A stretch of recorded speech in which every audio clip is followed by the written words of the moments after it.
listen. I will tell you more of the saga of Noggin the Nog, as it was told in days of old by the men of the Northlands as they sat by their great log fires. I told you how a little Arab came to Noggin's palace in a jar, and how he stole the royal crown of the Northland by magic, and flew off on his magic carpet.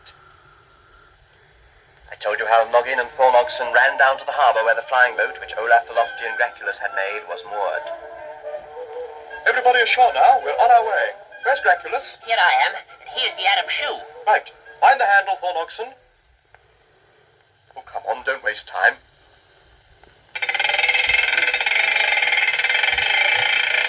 What do we do now, Graculus? Pull the starting lever and hang on to the steering wheel.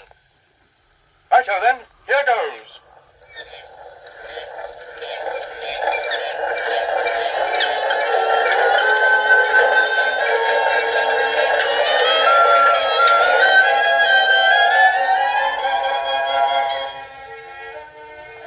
Can you see it, Thornogson? Thornogson, stand up. I can't, Noggin, I'm frightened. Oh, don't be silly. Also, I don't feel well. Every time I look down there, Well, don't look down, silly. Graculus, can you see the magic carpet? Not from down here. I'll fly high up and see. Graculus flew swiftly high into the air above them. With his sharp eyes, he scanned the horizon for a sight of the wicked Arab on his magic carpet. I saw him, Noggin. He's not far ahead. Keep winding, Thornogson. Yes, it's all very well for you to talk, but I've been winding ever since we left home, and I don't feel at all well. You're a bit airsick, I expect. It's quite a common complaint. There he is. Look. I wish I'd brought a bow and arrow or something. So, we have hunters hunting us. Yes, the magic carpet is slow compared to the flying machine. So, what shall we have? Yes, a pinch of snuff, I think, yes. Noggin, would you care for a pinch of snuff? He does not answer. Perhaps he does not hear. I will throw him a pinch of snuff. Thus! Fly through that, cow-headed barbarians. Keep winding, Noggin. I'll steer it. Look at the wings. Hold tight. We're going down.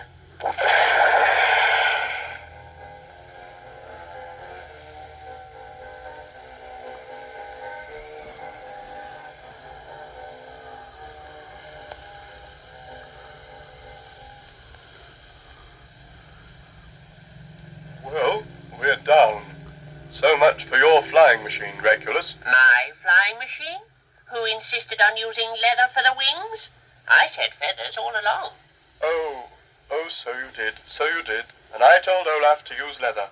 It's my fault, as usual. The Nogs and Graculus sat in the bottom of the boat and drank cocoa and ate ship's biscuits. What do we do now, Noggin? Well, I for one am going to have a little sleep. I had a very disturbed night last night. You had a disturbed night. What about us? So the Nogs and Graculus curled up and slept in the bottom of their flying boat, as it lay still in a calm, still sea. Evening came, a wind sprang up, and slowly the boat with the sleeping Nogs drifted away. Oh, I'm cold. Hi, Noggin, look. Eh? Oh, what's that? Look. Branches and leaves. Trees. Hi, Graculus, wake up, we're there. Where? Well, somewhere. Land, anyway. I'm going to fly around a bit. As the Nogs set up their tent, it began to grow dark. Thornogson lit their little stove, and they sat and warmed their fingers. I don't like the place. There's nobody here, but the trees are full of huge black fruit like melons. Are they good to eat? I don't know, I didn't try. Well, we got plenty of biscuits, I know, so there's no need to risk being poisoned. Listen. What? Shh. Noises. What is it, Graculus? I'll fly out and see. The moon was shining on the calm sea, As Graculus flew to the top of the mast, he looked out across the island, and he was amazed by what he saw.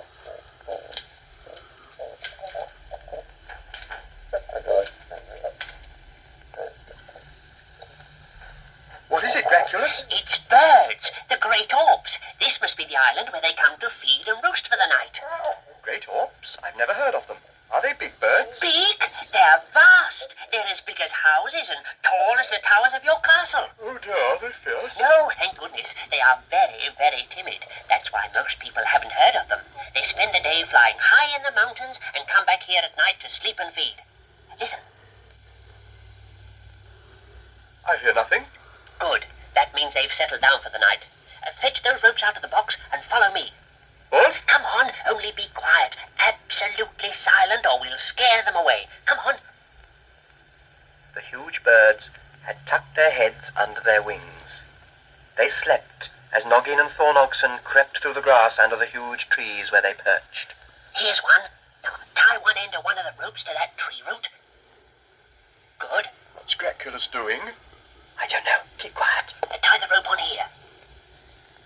The Nogs and Graculus finished their task and silently crept back to their ship. Oh, what was all that for, Graculus? You'll see. It'd be a shame to wake them up too soon. Let's wait until morning. The Nogs waited until the cold light of morning was silvering the edge of the sea. All right, Thorn Oxen. Bring your shield and that hammer. I'll have these saucepan lids and knock in the saucepans. Well, do we have to be quiet carrying these things? No, you make as much noise as you like. Come on.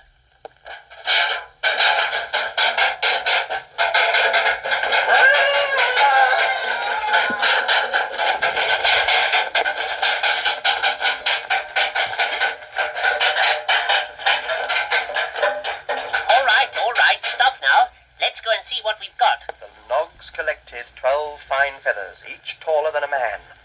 Then, with leather thongs and screws and string and sealing wax, they fixed them to the wing spars of the boat in place of the torn leather wings. There you are, Noggin, and I'll bet that flies better than ever now. Come on, then. Let's not waste any more time. Start winding, Thorn Oxen. And off we go.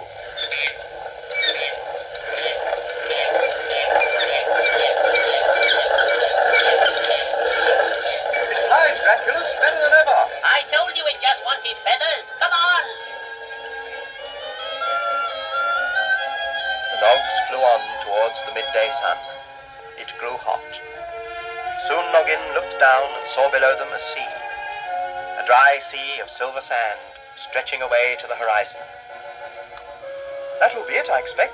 Let's fly low and have a look at it. We can't land on there. It's all sand and this is a boat. Well, there must be some water somewhere.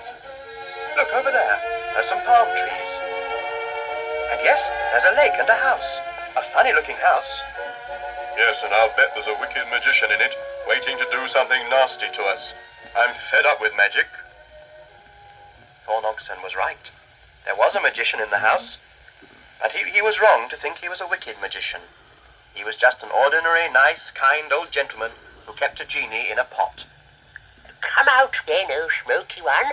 I have work for you.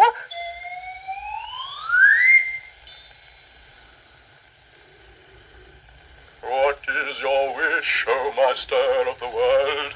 You know quite well I'm not master of the world, you foolish figment. Your wish is my command, O hairy one. And there's no need to be rude.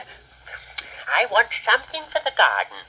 See, the lake and the palm trees are beautiful, but something more is needed to complete the picture. I think, yes, a flight of white swans to sail down and land on the water. Oh!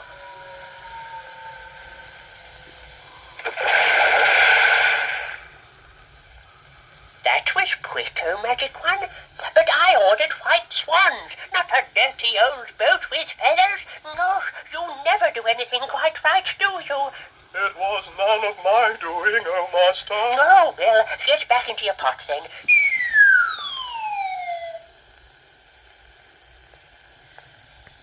Look, there's somebody coming. Oh, he looks fairly friendly. Yes, they all look friendly and talk friendly. And you can't understand what they say? Greetings, fair travellers of the firmament. I bid you welcome. Greetings. How do you do?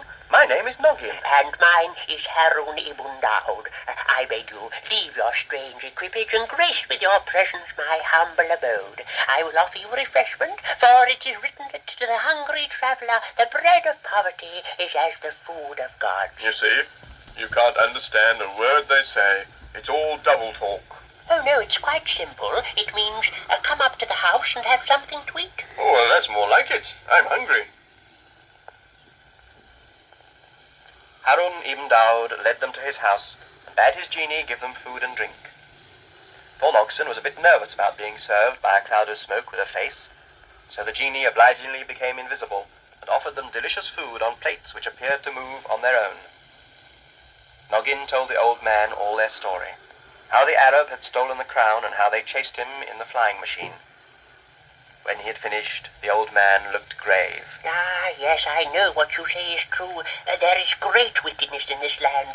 The ruler of this land of silver sand, the Emperor Ahmed El Ahmed, is no more the emperor than I am. He's the uncle of the young King Rashid.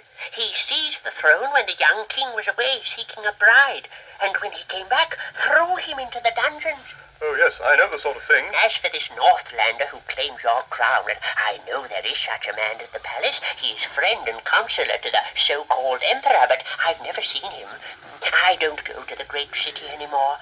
There's too much sadness and injustice there now. Oh, I think I know who this Northlander is, don't you, Raculus? And we must go to this great city and see to him.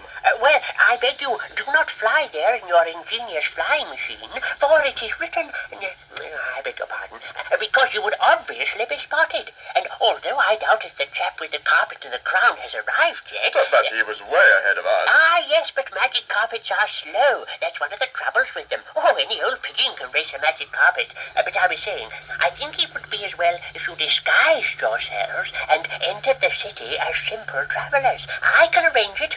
Oh, smoky one. I am here, O Master of the World. Well, appear then. Become visible. I don't want to talk to nothing. I appear to obey my master's will. Good. Now, fetch camels and raiment for our guests. Not rich robes, as will become a visiting king, but the garb of merchants, respectable travellers, for they must be disguised. Noggin looked quite peculiar. But Thorn Oxen, veiled and robed like an Arab lady, looked even odder. You know, I do feel a bit of a lemon in this get-up, Noggin. This silk is all scented. It makes me want to... Achoo! Well, don't worry about that. Let's get you onto your camel. 1, 2, 3... Oh, come on, help a bit! Have you got any which haven't got pointed tops? Noggin, here is a jar with a cork in it. It contains my servant, the genie. Now, keep him tightly corked unless you get into real danger, then pull out the cork and he'll come out to do your bidding. Oh, thank you, Harun ibn Daud. That really is very kind of you. No, not at all, for it is written that the bringer of justice cometh from afar, and all must help his way. Don't worry about your flying boat. I'll look after it. Good luck. So the odd-looking caravan, Noggin as an Arab merchant with Thorn Oxen as his lady clinging desperately to the top of his camel, lurched away across the sea of silver sand towards the great city.